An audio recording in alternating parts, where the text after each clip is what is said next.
Hello and welcome to my daily diary of the Euros. Another day is gone. This is day 4. Yesterday we had the England game. I think for obvious reasons, let's start there. So a good result for England. Not a very good performance. First 30 minutes, England looked pretty strong, dominant in possession.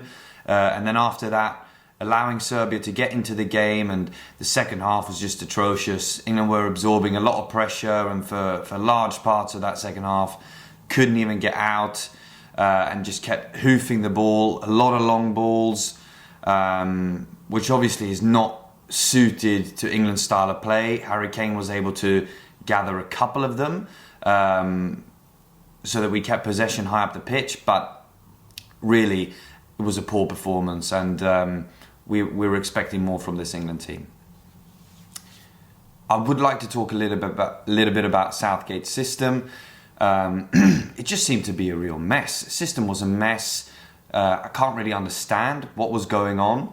Let's say you have Trent Alexander-Arnold in midfield with Declan Rice. You're struggling to bring the ball forward out of defence and into an attacking position, into Serbia's half. And then Trent Alexander-Arnold is finding himself up in the right-hand side channel. And of course, we know his positional play is good.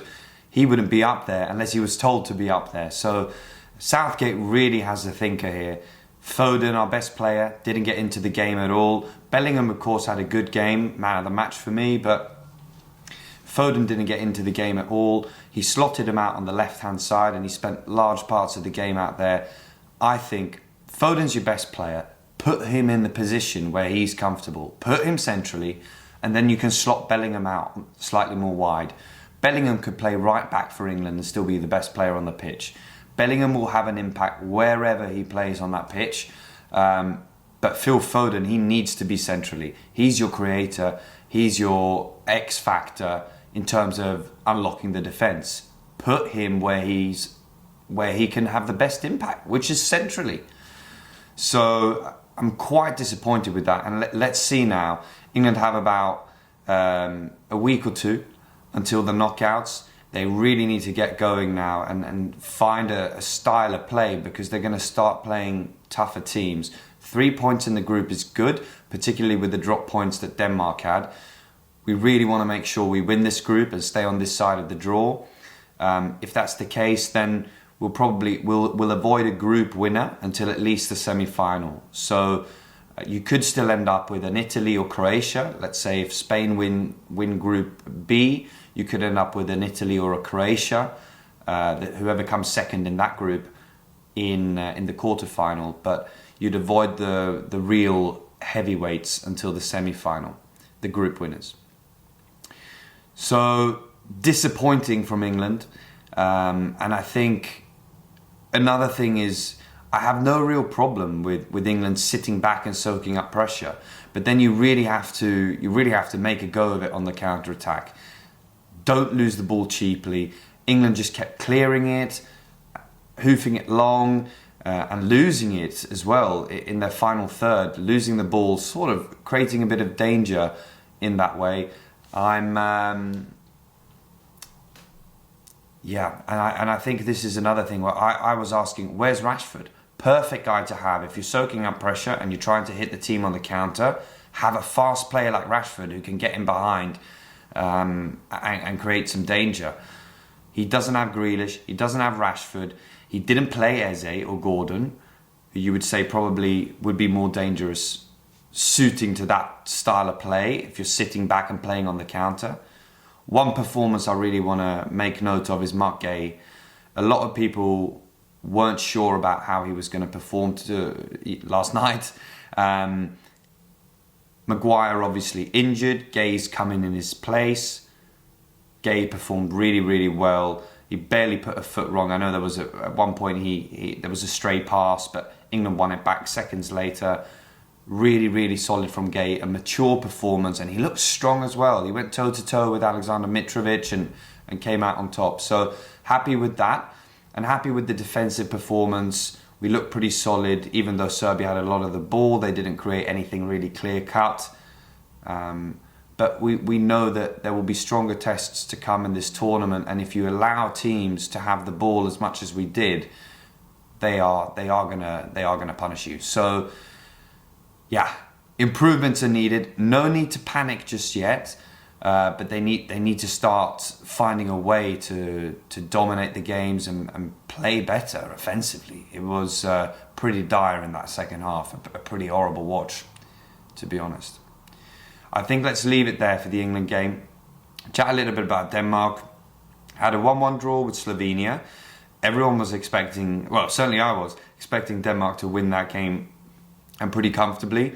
But Slovenia in the second half really held their own, got the equaliser, and probably could have got the winner as well. They hit the post. They had a shot in the first half, which just was a whisker outside the post, and Kasper Schmeichel on either of those shots was not anywhere near it. He didn't have it covered, so those would have been goals. And just a spirited performance from Slovenia, showing up at this tournament and showing that they're not just going to wither away against stronger opposition.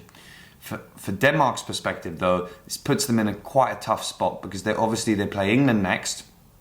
They aren't expected to win that game, and unless they win that game, you feel, well, they will have to go and beat Serbia to guarantee qualification. So they've got a point now, but even a draw against England, a draw against Serbia would only put them on 3 points. 3 points is not enough to guarantee that you'll go through. You might go through with a third place, or even a second place if they have the goal difference, but yeah, they won't guarantee qualification. So most likely they'll have to beat Serbia in that final game, and Serbia looked pretty strong yesterday. So tough position for Denmark to be in. Let's talk a little bit about Netherlands, Poland as well. Holland beat Poland 2-1 yesterday.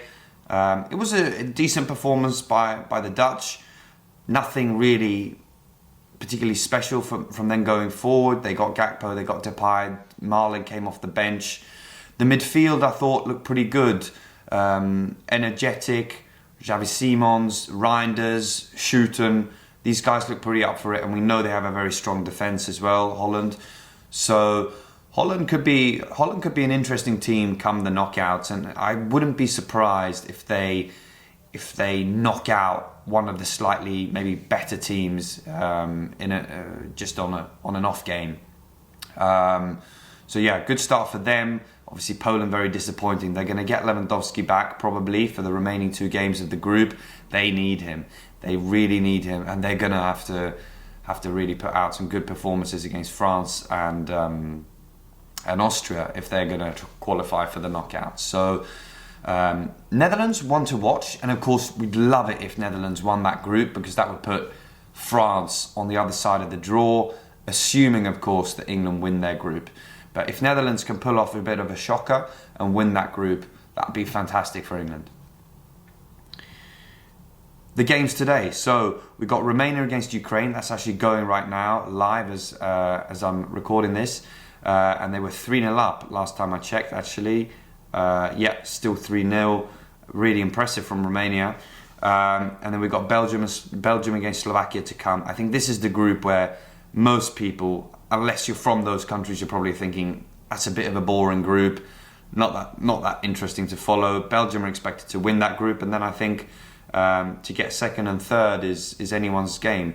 England, if they win their group, will play a third place team potentially from that group. So it could be that group, it could be the France group, or it could be the Portugal group that they play a third place team from. So we still do need to keep a bit of an eye on it, but none of those teams other than Belgium really worry me too much. And then the big one tonight, France against Austria. Wow, France finally entering the tournament. I think a lot of people are wondering, how good is this France team going to be? I'm predicting a 2-0 win for France. The strongest team in the tournament for me. The fact that they have a player like William Saliba in defence, who probably won't even play, tells me a lot about the strength and depth that they have. And obviously they have the best player in the tournament in Kylian Mbappe. So if he fires on all cylinders like you expect him to do, France will have a very good tournament, and I'm expecting them to win tonight. But Austria, also my dark horse choice for the tournament, they could be dangerous. if it's a draw tonight, it wouldn't really surprise me. An Austria win would definitely surprise me. I think France will win, but even an Austria draw tonight, France against Austria, wouldn't be a massive surprise to me. They've got some good professionals in there. They've got Sabitzer in midfield, Alaba in defence, Arnautovic still around, I bet, to just mention a few. So yeah, big game tonight, and I'll see you again tomorrow. Thanks again for watching, and enjoy the football.